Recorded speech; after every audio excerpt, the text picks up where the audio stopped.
Greetings. Welcome to Growth Hacking Show. This is for CEOs, founders, coaches, consultants who want to avoid mistakes and want to leverage our experienced guest knowledge for their prosperity and grow their business with almost 10x, 100x based on how much you want to implement what you are going to learn from that one. In case you don't know me, my name is Mohammed Siddique. I'm your host of Growth Hacking Show and the co-author of New Success Secrets, available on Amazon. Today, I have a very special guest. He is no other than Judith Glick-Smith, and she is a doctor, PhD too. So I have to call her. She has given me permission to call her Judy or Dr. Glick-Smith. Not Dr. Smith, Dr. Glick-Smith. She goes by the full name too. So let's call. She is the founder and CEO of a Mentor Factor, and also executive director at the Flow-Based Leadership based in Atlanta area. And she is also a co-author of multiple books and has been in business almost a couple of decades, I would say. I don't want to tell you her age. However, she has been there, done that, and impacted so many businesses to grow. And I'm sure she's looking forward to helping you to take your business to the next level. So please join me to give a warm welcome to Dr. Glick-Smith. Doctor, welcome. Thank you. It's nice to be here. Judy, let me start with this. Where were you? What happened? Who you were surrounded with that inspired you to get into empowering others?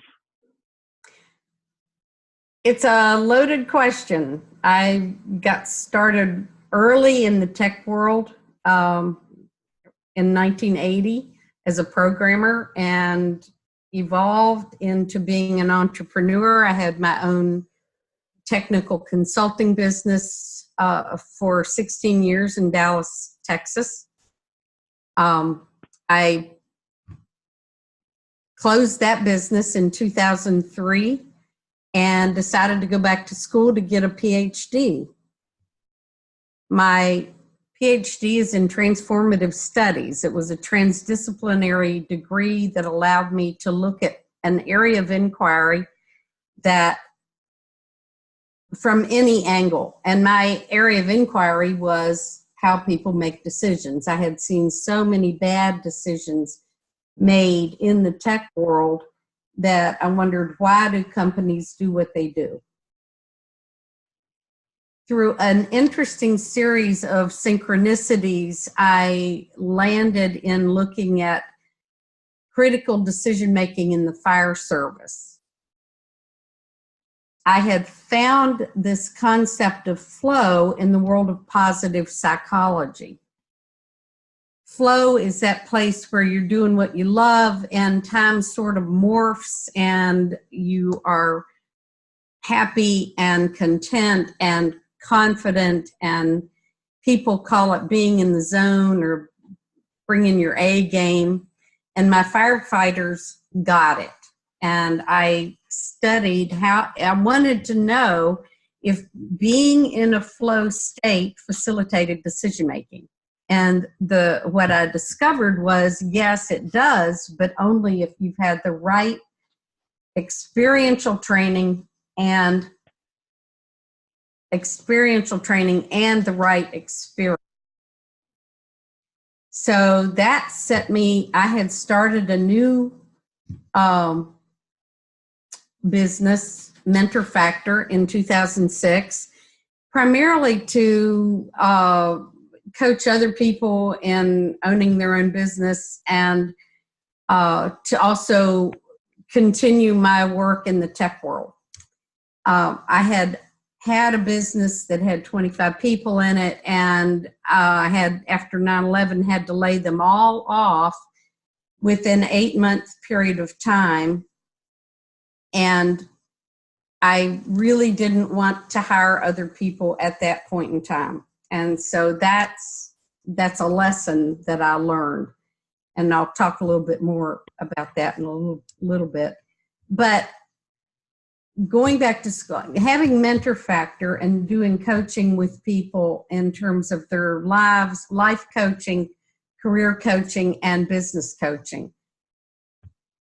Since then, I've moved more into leadership development, and I've started, after I wrote my book, which is based on a program here in Georgia called the Georgia Smoke Diver Program. It's an extreme experiential training program for firefighters. It's the most extensive program in the United States, kind of akin to what the Navy SEALs is to the Navy, Georgia Smoke Diver is to the fire service.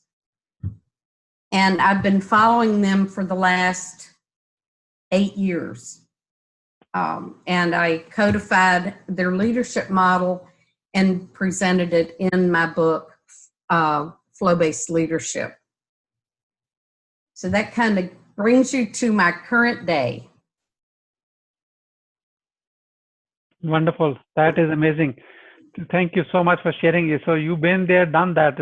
So I was right the way I was saying as introducing you. So you have a lot to share. So we are going to dig into a little more now. So what are the top 3 missteps to avoid to grow your business based on your experience?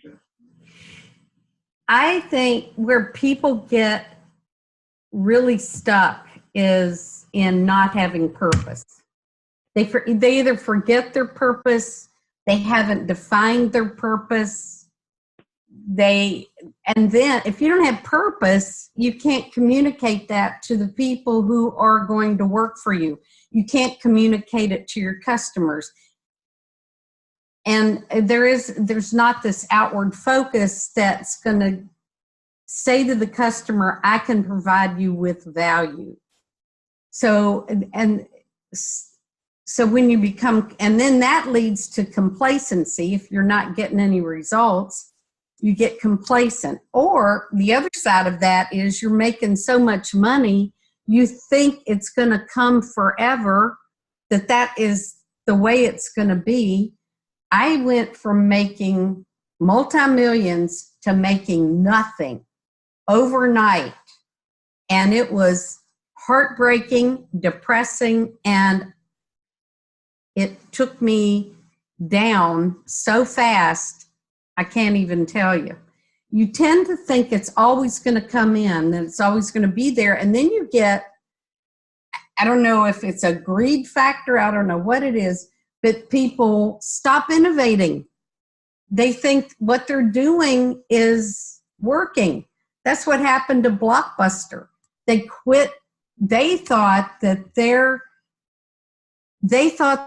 new model was on late fees from bringing in, people were late bringing their CDs back to the store.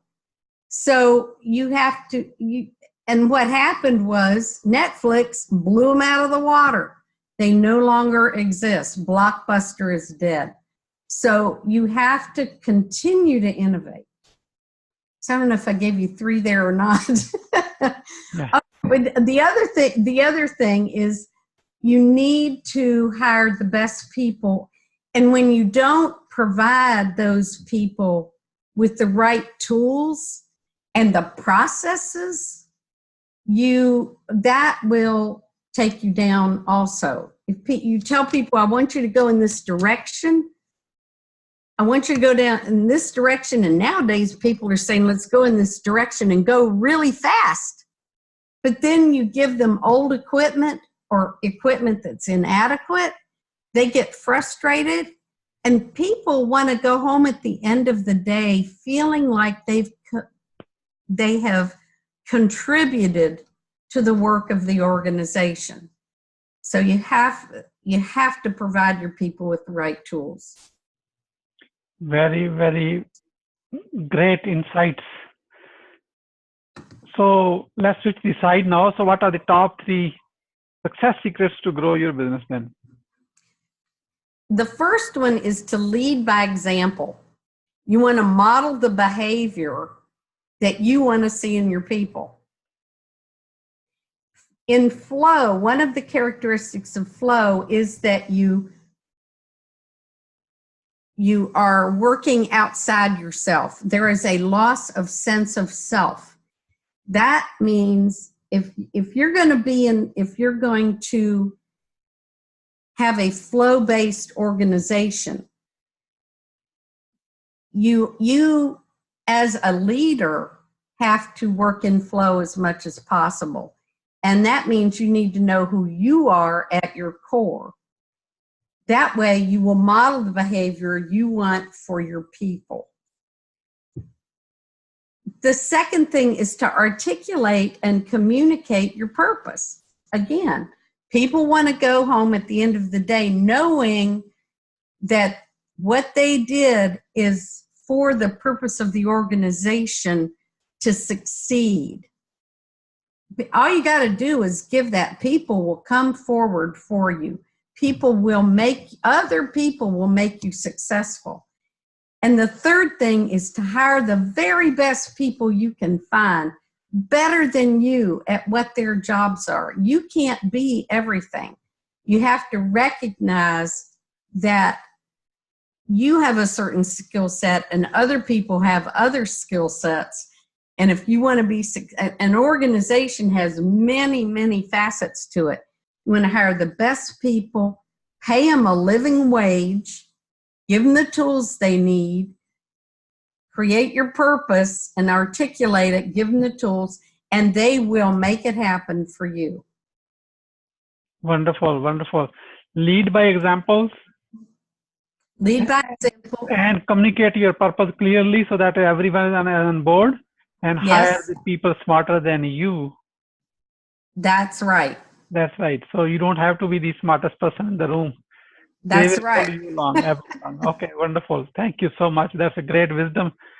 Judy, how are you growing your business right now? Right now, the Center for Flow-Based Leadership is in its infant stages. I've hired a team. We're working on putting a plan together. What I want to do with the center is research.